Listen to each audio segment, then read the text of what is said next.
See, our minds have become messed up, and they're now filled with pollution. TV screens and magazines, we're beginning to look for a solution.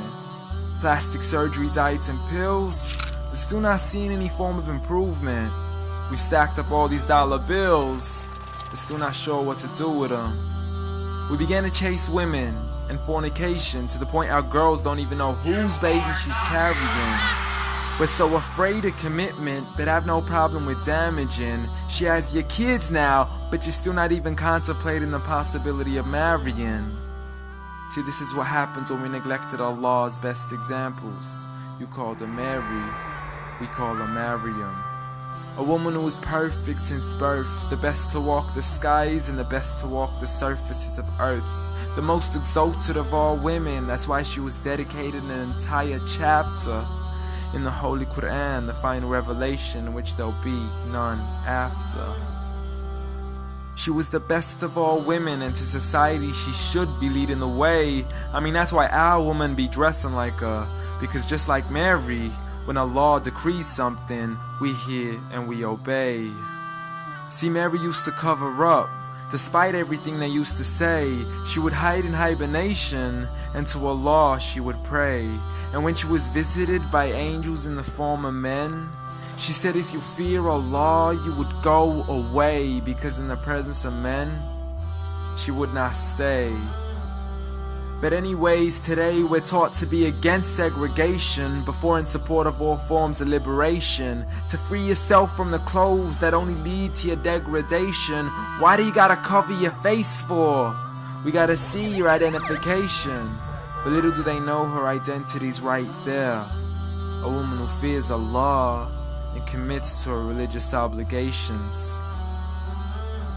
See, I respect all women too, because that's what my religion teaches. To lower your gaze when you're walking, there's no need to check out every second woman's features. There's no need to even shake another woman's hand, because in reality, there's only one reason why a guy will be pleased to meet you.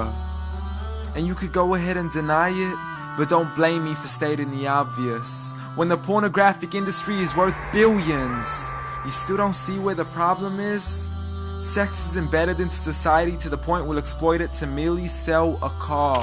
So you can act like this is all new to you, but you know for a fact how innocent we really are. I mean, just look at the simplistic way we're taught to dress. It's like if you dress less, then you're destined for success. You then force your women into heels and have the nerve to say that we oppress. You got it to dress up tightly, like it's an opportunity. But every time we lose our minds, it's like, see what these ladies do to me? But I'm not blaming it on the women, because we too have responsibility. Prophet Muhammad ﷺ said, the best of men is he who is best in his character, and the best of them is he who is best to his lady after he married her. He was the best to his wives. I mean, just take a look at Aisha.